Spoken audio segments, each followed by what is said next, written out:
Bom dia, boa tarde, boa noite, boa madrugada para você que está me assistindo. Meu nome é Marlon Ricardo, eu sou advogado, criminalista e professor de Direito Penal e eu estou aqui, conforme eu prometido, para falar com vocês a respeito da prisão em segunda instância, de todo esse enlace relacionado ao julgamento do STF. Antes de começar a conversar, eu vou fazer uma pequena observação. Eu vi muita gente reclamando de pessoas que estão comentando na internet a respeito disso, sem saber absolutamente nada a respeito, falando um monte de besteiras. Efetivamente, tem um monte de gente falando coisas que eu não concordo. Mas eu sou mais adepto à questão de Voltaire. Você pode falar o que você bem entender, eu vou defender o teu direito de poder falar à vontade, eu posso só não concordar com o que você diz. Então o que eu estou aqui para fazer não é para criticar ninguém que está falando coisas diferentes do que eu falaria aqui, eu vou apenas trazer um aspecto mais técnico relacionado a esse julgamento do STF, na verdade a esses julgamentos do STF das ADCs 43, 44 e 54. Então nós vamos começar traçando um aspecto histórico a respeito desses julgamentos e também depois eu vou falar com vocês a respeito das consequências desse julgamento. Então, começando, nós sabemos que nós temos uma história grande do nosso país. Ele pode não ser um dos países mais antigos, mas nós temos uma história considerável. E essa história considerável, ela passa sobre momentos que nós chamamos de regime militar para alguns, ditadura para outros. Dentro desses momentos foram construídas muitas legislações. E as nossas legislações a essa época, inclusive algumas constituições, elas eram bem gravosas em relação à questão do réu. Então, nós tivemos legislações e o nosso Código de Processo Penal, ele previa esse tipo de situação, que dizia que, por exemplo, se alguém fosse denunciado por um crime com pena de mais de 10 anos, ele teria que ser preso. Nós passamos por momentos que se dizia que se você fosse condenado num plenário do júri, para você poder recorrer, você tinha que se recolher à prisão. Então nós tivemos diversos desses momentos dentro dos nossos códigos. Acontece que, em 1988, nós tivemos uma nova Constituição. Depois desse regime militar, depois dessa questão ditatorial, nós tivemos uma nova Constituição, que ela consagrou lá no seu artigo 5º, ninguém será considerado culpado até o trânsito em julgado de uma sentença penal condenatória. O que isso quer dizer? Basicamente que, para você tratar alguém como se essa pessoa tivesse cometido um delito, um crime, ela tem que ser julgada por todas as instâncias e um tribunal tem que definir. Não, esse carinha aqui é o culpado desse crime. Enquanto não tiver essa definição final, não tiver esse trânsito em julgado, que é, como sinônimo, o esgotamento dos recursos, você não pode tratar alguém como culpado. E a principal consequência do tratamento de alguém como culpado é a prisão. A principal consequência de você condenar alguém é a sua restrição de liberdade. Então, a partir dali, ainda sob a égide de não termos tido alterações no nosso Código de Processo Penal, nós ainda tínhamos vigente por muito tempo essa questão de, por exemplo, no júri, após a pronúncia, nós tínhamos a prisão depois da pronúncia e nós tínhamos que a pessoa, para poder recorrer, ela teria que se recolher à prisão antes. Acontece que lá em 1999, eu não vou lembrar por quem foi proposto, mas foi proposto um projeto de lei com o objetivo de mudar o artigo 283, que à época ele só falava da questão de você não poder prender ninguém à noite. Então ele queria acrescentar no artigo 283 que ninguém poderia ser preso, senão em flagrante, como a leitura que nós temos hoje, por ordem escrita, fundamentada, da autoridade competente, em decorrência de sentença condenatória transitada em julgado, ou no curso da investigação ou do processo, em virtude de prisão temporária ou preventiva, que é basicamente o que diz o artigo 283 hoje. Esse projeto começou lá no ano de 1999, porém ele só foi virar uma lei em 2011. Antes disso virar a lei, já sob a égide da Constituição de 1988, nós tivemos um julgamento pelo STF. Lá em 2009, se não me engano, 2009. O HC 84078, que foi julgado em 2009, à época sob a relatoria do ministro Eros Grau, e nesse HC ficou definido que nós tínhamos um princípio constitucional que não existia na época do início do Código de Processo Penal de 1941, mas em 88 entrou em vigor um princípio constitucional que dizia que ninguém podia ser considerado culpado até o trânsito em julgado de uma sentença penal condenatória.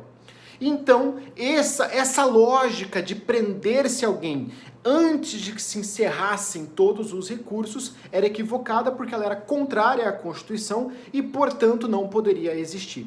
Então, a essa época, ainda em uma visão difusa de inconstitucionalidade, foi basicamente dito que a prisão em segunda instância, somente por um julgamento em segunda instância, ela era inconstitucional. Por que esse julgamento desse HC 84078 ele teve um impacto tão grande em relação a que todo mundo começou a aplicar esse julgamento? Porque nós temos aquele regime de repercussão geral que tem um efeito mais ou menos vinculante criado pela jurisprudência, mas tem um efeitozinho vinculante ali. E também é uma decisão tomada pelo pleno do STF. Então todos os ministros se reúnem e tomam aquela decisão em conjunto. Logo, se o pleno do STF decidiu alguma coisa, parte do pressuposto de que aquela é a visão do tribunal. Se ela é a visão do tribunal, ela tem que ser seguida pelas instâncias inferiores. Basicamente, essa é a lógica. O que aconteceu? Lá em 2016, em um contexto de Lava Jato, peitado pelo ministro Sérgio Moro, porque nós tivemos primeiro o HC lá, era para ser julgado, o HC 126.292 de São Paulo, ele ia ser julgado, nós tivemos o voto do relator, o relator basicamente, ele votou que seria possível a prisão em segunda instância, logo em seguida o ministro Sérgio Moro, atualmente ministro à época juiz, ele fez um texto, um artigo, no contexto da Lava Jato, no contexto em que o Brasil estava da Lava Jato, dizendo que aquilo ali era o correto, porque evitaria a impunidade, blá, blá, blá, blá, blá, blá. E nesse contexto, uma pressão popular foi instaurada e os outros ministros acabaram, outros não, claro, a votação não foi unânime, ela foi extremamente apertada, mas os outros ministros acabaram por inverter a lógica do julgamento do 84078 e simplesmente julgar que não afeta a presunção de inocência se você prender alguém após a segunda instância.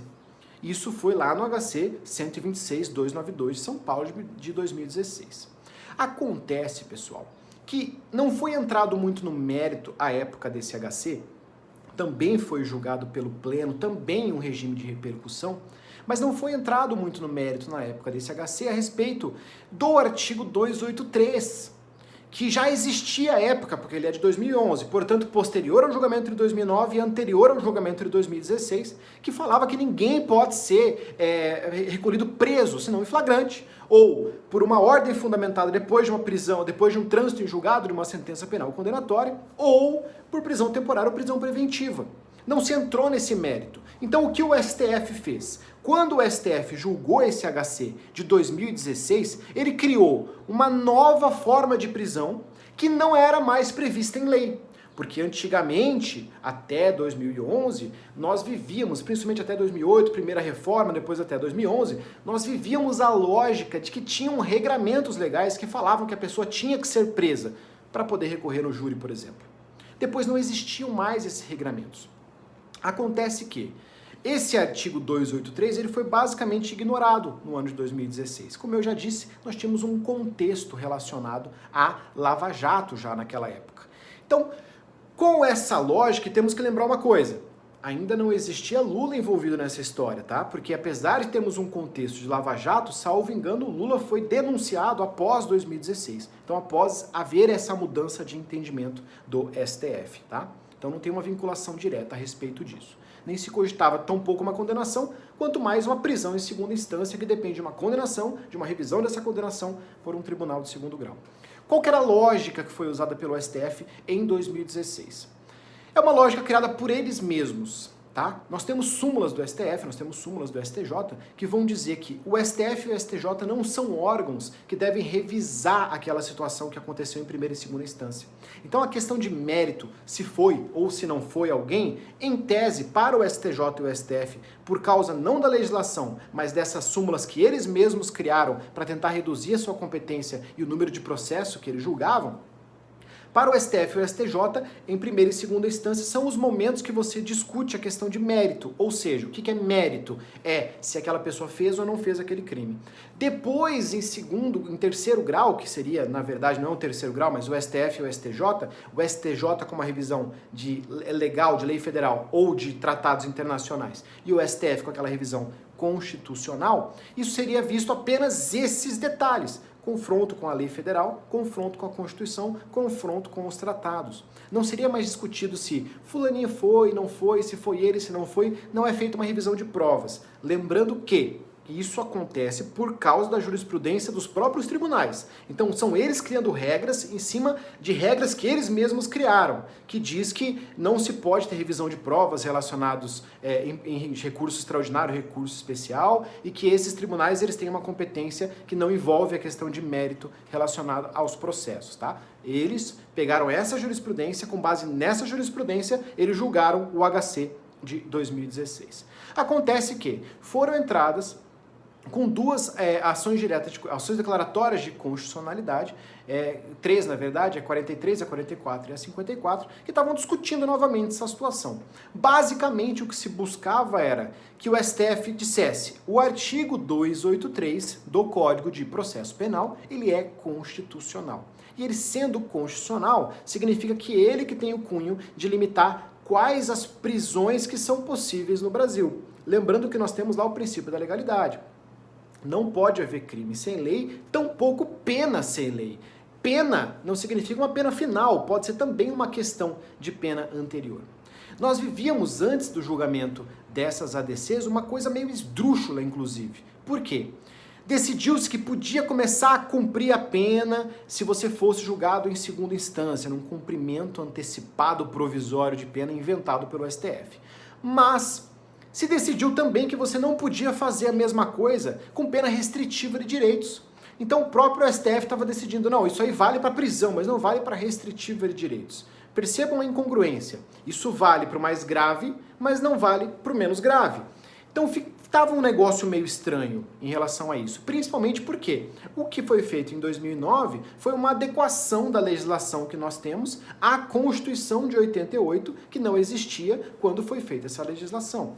Então nós tivemos agora, no final do ano de 2019, o julgamento dessas ADCs. E por um placar bem apertado, por um voto de diferença apenas, o que já era inclusive esperado, nós tivemos que o artigo 283 do Código Penal ele foi considerado constitucional. O que significa que não é possível se prender alguém apenas pelo fato dele ter sido julgado em segunda instância. Aqui vem o ponto que causou mais dúvidas e tem causado um pouco de dúvidas, não apenas para as pessoas em geral, mas também para alguns profissionais da área do direito. Até onde que vai o alcance dessas ADCs? Vai ao alcance do preso provisório? Todo mundo tem que ser colocado em liberdade? O princípio contido lá no artigo 5º, inciso 57, ele é absoluto, então todas as pessoas não podem ser consideradas culpadas, então ninguém pode ser preso até que tenha o trânsito em julgado? Vai haver impunidade absoluta? Basicamente não.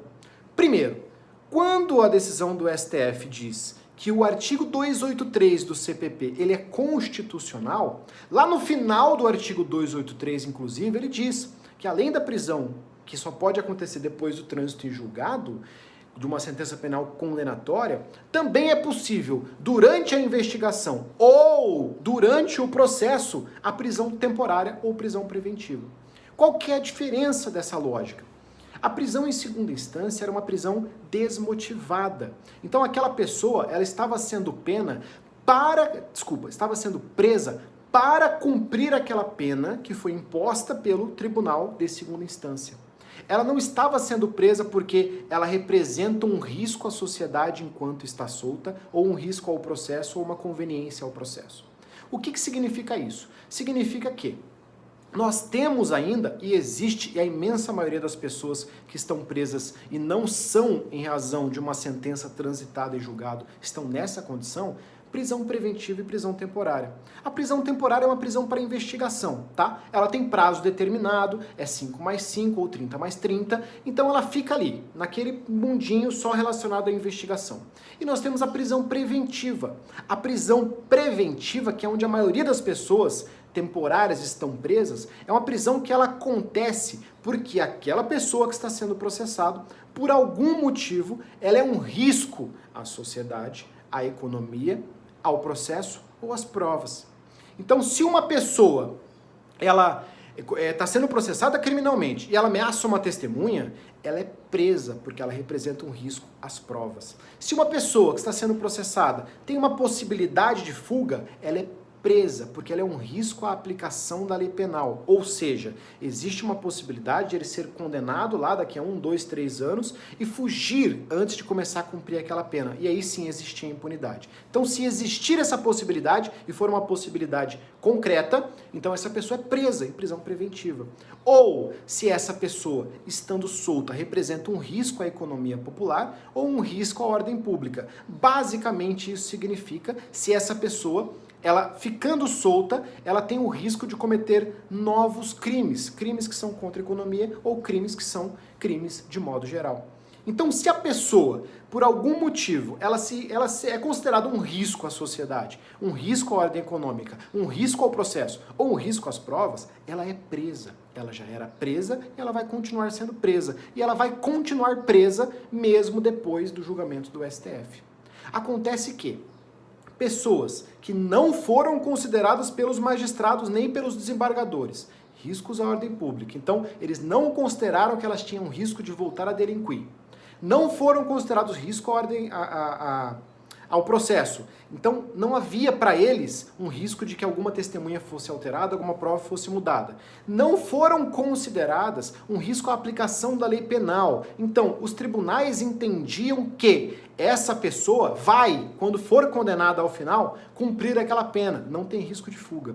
Mesmo assim, mesmo sem ser considerado essas coisas, essas pessoas passaram, depois de 2016, a serem presas, assim que o tribunal julgava os seus processos. E às vezes, inclusive, quando elas eram absolvidas em primeira instância e condenadas pelo tribunal, então elas vinham de uma absolvição, tinham uma condenação, não tinham recorrido dessa condenação ainda, e elas já eram presas, em alguns casos, em alguns estados, inclusive, automaticamente. Então era uma pessoa que não representava esses riscos, que era presa sem qualquer outro tipo de motivo. O que significa que, se a pessoa representa qualquer um dos riscos que eu disse, ela tem que ser presa, ela vai continuar presa depois dessas ADCs e nada vai mudar em relação a elas. Essas ADCs, elas só vão se aplicar às prisões que ocorreram exclusivamente pela condenação de segunda instância. Então, casos em que estejam presos de forma temporária, mantém. Pessoas que estão presas em prisão preventiva, mantém. Pessoas que foram presas por uma questão de prisão em segunda instância e após tiveram a sua prisão preventiva decretada, também não vai ter qualquer tipo de alteração em relação a elas. Então eu espero que isso tenha esclarecido um pouco para vocês sobre as consequências dessa decisão do STF e principalmente em relação ao histórico, que não teve uma questão de dinheiro envolvida, não teve uma questão de políticos envolvidos, até porque esses julgamentos, nenhum deles envolveu a questão de políticos. O julgamento, inclusive, de 2016, era de um cara por um furto de R$2.000 e poucos ali, que foi confundido através de uma motocicleta. Então não tem nada a ver com político, e o de 2016, inclusive, nem Lula existia nessa época como réu em uma ação penal. Então, basicamente, o que o STF fez foi, primeiro, adequar a situação à Constituição, depois, ter uma mudança que, ao meu ver, foi mais motivada por um ponto populista e político, minha opinião, respeitem, e agora retornar ao aspecto constitucional e fazer uma interpretação do nosso Código de Processo Penal conforme a Constituição, tá joia? Então espero que vocês tenham gostado, se precisarem de qualquer coisa, vocês já sabem onde me encontrar, lá no @MarlonRicardo Criminalista do Instagram. Obrigado, até mais!